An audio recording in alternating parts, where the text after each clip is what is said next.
Magandang buhay! Welcome to Teacher Lynn's class. Ngayong araw, tatalakayin natin ang Filipino sa ikatlong quarter. Narito ang goals natin ngayong araw. Pagbabaybay ng wasto ng mga salitang 3 o 4 na pantig at pagbibigay ng mga salitang magkakatugma. Handa ka na ba? Sige, simulan na natin! Ngayon, kilalanin natin ang pangalan ng mga larawan. Una, ano ang pangalan ng larawang ito? Ano kaya ang tamang sagot? Telebisyon ang tamang sagot. Ano naman ang pangalan ng larawang ito? Nagsisimula sa letrang S. Tama! Sapatos ang tamang sagot. Ano naman ang pangalan ng larawang ito? Nagsisimula sa letrang P. Pisara ang tamang sagot. Ano naman ang pangalan ng larawang ito? Nagsisimula sa letrang T. Tama! Tinapay ang pangalan ng larawang ito. Ano naman ang pangalan ng larawang ito? Nagsisimula sa letrang E. Tama ulit! Eroplano ang pangalan ng larawang ito. Napangalanan mo ba ng tama ang mga larawan? Awesome! Sa gawaing ito, awitin natin ang ating pambansang awit na Lupang Hinirang na nilikha ni Julian Felipe. Habang ikaw ay kumakanta, tingnan mabuti kung ano ang titik ng nawawalang salita sa awitin ayon sa wastong baybay. Handa ka na ba? Sige, simulan na nating kumanta. Bayang magiliw, perlas ng silanganan, alab ng puso, sa dibdib mo'y buhay. Ano kaya ang tamang baybay sa dibdib? A, B, C, o letrang D? Ang tamang baybay ng salitang dibdib ay nasa letrang B. Awitin naman natin ang mga linyang ito. Lupang hinirang, duyan ka ng magiting, sa manlulupig, di ka pasisiil. Ano kaya ang wastong baybay sa salitang magiting? Nasa letrang A, B, C, o D? Ang wastong pagbaybay sa salitang magiting ay nasa letrang B. Awitin naman natin ang mga linyang ito. Ang kislap ng watawat mo'y tagumpay na nagniningning. Ano kaya ang tamang pagbaybay sa salitang nagniningning? Nasa letrang A baka kamo, B, C, o letrang D? Tama! Nasa letrang A ang wastong pagbaybay ng nagniningning. Awitin naman natin ang mga sumusunod na linya. Ang bituin at araw niya'y kailan pa may di magdidilim. Alin kaya sa mga letrang ito ang wastong pagbaybay sa bituin? Tama ulit! Ang wastong pagbaybay ng bituin ay nasa letrang D. Awitin naman natin ang mga sumusunod na linya. Lupa ng araw ng luwalhati't pagsinta, buhay ay langit sa piling mo. Ano kaya ang tamang pagbaybay sa luwalhatit? Nasa letrang A, B, C, o D? Tama! Nasa letrang A ang tamang pagbaybay sa luwalhatit. Nasagot mo ba ng tama ang pagbaybay ng mga salita? Excellent! Ngayon, tatalakayin natin kung ano ba ang pagbaybay. Ang pagbaybay ay pagsusulat ng salita o mga salita sa pamamagitan ng lahat ng kinakailangan na letra sa tama nitong pagkakasunod-sunod. Narito ang mga tuntunin sa tamang pagbabaybay. Una, pabigkas na pagbabaybay. Ang pagbigkas na baybay ay dapat paletra at hindi papantig. Halimbawa sa salita, baka. Ang pagbabaybay ay paletra, hindi papantig. B-A-K-A, baka. Paaralan, P-A-A-R-A-L-A-N,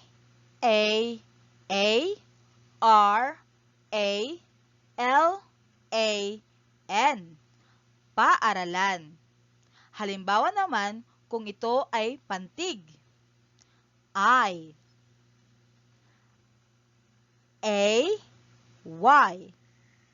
I. Halimbawa naman ang mga ito sa padaglat o pinaikling salita. Para sa Mr., capital M-R. At huwag kalimutan lagyan ng tuldok. Para naman sa doktor, capital D-R. Huwag din kalimutan na lagyan ng tuldok. Halimbawa naman kung acronym, para sa Tambo Central School, TCS. Para naman sa mga halimbawa ng inisyal na pangalan o lugar, babaybayin natin ang unang letra ng kanilang pangalan. Halimbawa, Rodrigo Roa Duterte, RRD. Ito naman ang pangalawang tuntunin sa tamang pagbabaybay. Pasulat na pagbabaybay. Ito ang pagpapanatili ng isa sa isang tumbasan ng tunog at letra sa pagsulat na pagbabaybay ng mga salita sa wikang Filipino. Kung ano ang bigkas ay siyang sulat. Kung ano ang sulat ay siyang basa. Halimbawa, jeep. Ang tunog ng J ay J. Nakatumbas ng D at Y sa Filipino. Ang D at Y ay J. Dalawang E naman para sa E. Kaya naging jeep. Para sa football, pinalitan ng U ang dalawang O para sa tunog na U. Ang A ay pinalitan ng O para sa ball. Kaya naging football. Sa jacket naman, kapareho ng sa jeep. Ang batayang talasalitaang pampaningin ay mga salitang madalas lumilitaw sa ating pagbabasa at pagsusulat. Mga halimbawa, ate, doon, nang, at, sino, atin, mga, din, ako, alin, may, dito, at sa. Para sa gawain ito, ibigay ang wastong baybay ng mga batayang talasalitaang pampaningin. Una, ang tawag sa kanya ay ina ng tahanan. Ano ito? A. Nanay o B. Naynay? Ano kaya ang tamang sagot? Ang tamang sagot ay A. Nanay. Pangalawa, siya ang nakatatandang kapatid na lalaki. Ano kaya ito? A. Kuya o B. Koya? Ano kaya ang tamang sagot? A. Kuya, ang tamang sagot. Pangatlo, masarap magpalipad ng patlang kapag malakas ang hangin. Ano kaya ito? A. Saranggola o B. Sarangola. Ano kaya ang tamang sagot? A. Saranggola ang tamang sagot. Pang-apat, ang patlang mag-aaral ay nalungkot nang hindi sila makapasok sa paaralan. Ano kaya ang tamang sagot? Letrang A o letrang B? Ang tamang sagot ay A. Panglima, ang aming patlang ay malinis. Ano kaya ito? A. Bahay o B. Banay? Ano kaya ang tamang sagot? A. Bahay. Nasagot mo ba ang mga ito ng tama? Dahil dyan, may gold star ka. Sa gawaing ito, piliin ang letra ng salitang wasto ang baybay. Una, ang salitang ito ay may kahulugang kaluluwa o diwa. Alin sa mga sumusunod ang wastong pagbaybay sa salitang espiritu?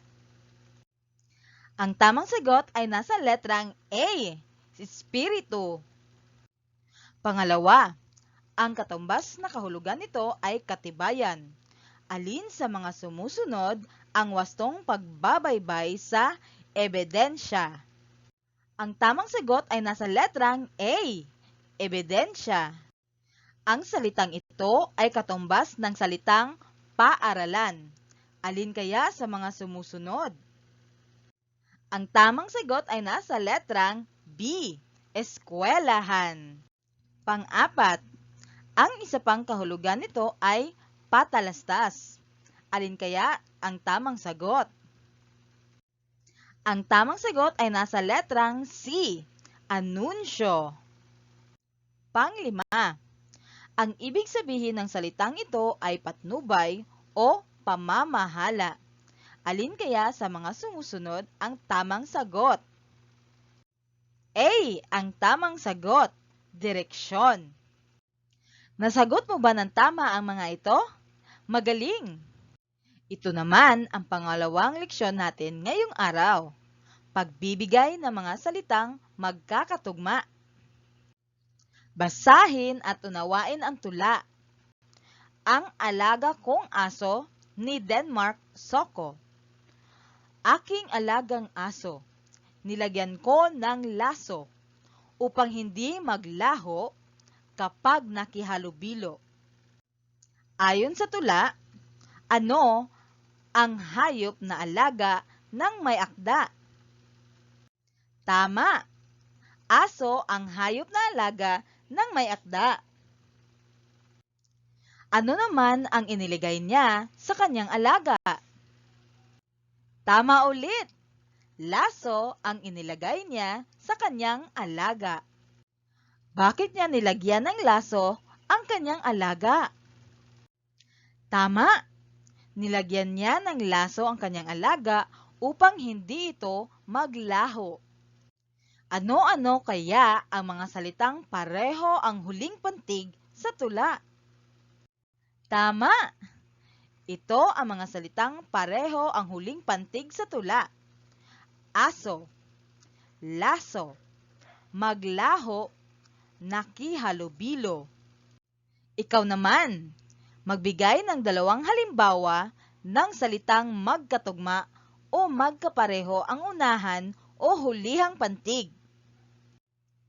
Ang magkatugma ay dalawang salita na parehas lamang ng una at hulihang katinig o patinig, ngunit magkaiba ito ng kahulugan.